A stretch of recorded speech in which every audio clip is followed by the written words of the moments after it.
Hi friends, நம்மளோட ரெட்டியர் கோழி வந்து செகண்ட் பேட்ச் குட்டியில் போட்டுருச்சு. ஃபஸ்ட் பேட்ச் குட்டி இப்போ ஒரு 20 நாளைக்கு முன்னாடி தான் போட்டுச்சு. அதுக்குள்ளேயும் செகண்ட் பேட்ச் குட்டியை போட்டுருச்சு. டக்குன்னு ப்ரீட் ஆகுது. இந்த விஷ் தான் நமக்கு தனியாக எடுத்து செப்பரேட் பண்ணி அதை தனியாக போட்டிருந்தோம். அதை போட்டு 3 நாள்லேயே குட்டி போட ஆரம்பிச்சிருச்சு. இன்னைக்கு காலைல தான் குட்டி போட்டுச்சு. இப்போதைக்கு ஒரு 10 குட்டி மட்டும் தான் கலெக்ட் பண்ணி வச்சுருக்கேன். இன்னும் வயிறு பல்ஜாக தான் இருக்குது. இன்னும் எவ்வளோ குட்டி போடுதுன்னு பார்ப்போம். இந்த ரெட்டியர் கோழி தான் இப்போ ஃபேவரட்டாக இருக்குது எனக்கு.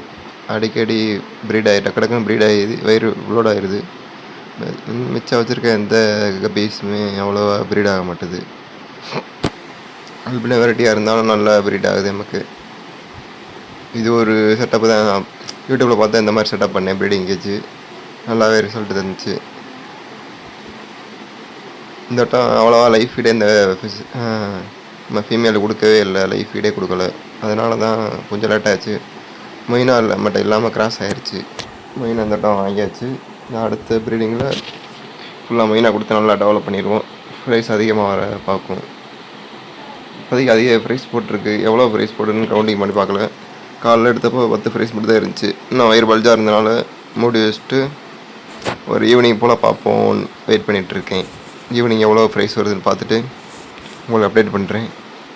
இந்த ரெட்டியர் கோழி பிடிச்சவங்க கமெண்ட் பண்ணுங்கள். இந்த இதோட ஃப்ரைஸ் எல்லாம் பிடிச்ச நம்ம தனியாக அதுக்குன்னே ஒரு க்ரீன் வாட்டர் கல்ச்சருக்காண்டி ஒரு 2 வாரத்துக்கு முன்னாடி ஆல்ரெடி பிடிச்சி வச்சுருந்தோம் ஒரு பக்கெட்டில். அந்த பக்கெட்டு க்ரீன் வாட்டரும் கல்ச்சர் ஆயிடுச்சு. அதில் தான் ரொம்ப இந்த ஃப்ரைஸ்லாம் அதில் விட போகிறோம். இதோட ஃப்ரைஸ்லாம் பார்த்திங்கன்னா ரொம்பவே சிறுசாக இருக்குது. பார்க்குற அளவுக்கு கூட இருக்க மாட்டேது. ரொம்ப ரொம்ப சின்னதாக இருக்குது. அது லைட்டாக இப்போதைக்கு ஒரு 4-5 நாளைக்கு ஃபீட் பண்ண தேவையில்ல. இந்த பாருங்கள் க்ரீன் வாட்டர் இதில் தான் விட்டுருக்கேன். பாருங்கள் ப்ரைஸோட சைஸை எவ்வளோ சின்னதாக இருக்குன்ட்டு.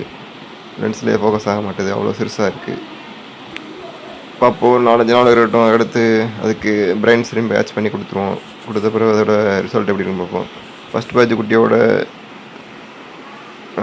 குட்டியெல்லாம் நல்லாவே சைஸ் வந்து கலர் வர ஆரம்பிச்சிருச்சு. எல்லாத்துக்கும் கேப் வந்துருச்சு. கேப்லேயும் வால்லையும் கலர் வந்துருச்சு. இன்னும் இயர் தான் வரல. இயர் வந்து நான் அப்டேட் பண்ணுறேன்.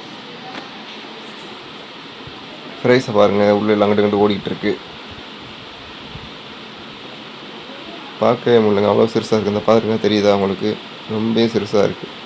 இந்த ஃபீமேல் மட்டும்தான் சாப்பிடவே மாட்டுது ஃப்ரைஸ் அவ்வளோவா. இன்னொரு ஃபீமேல் இருக்குது. அது வெரைட்டி சாப்பிடுது. போட்டோன்னே பிடிச்சிருது. இந்த ஃபீமேல் தான் லாஸ்ட் டைமே 50 ஃப்ரைஸ் போட்டுச்சு.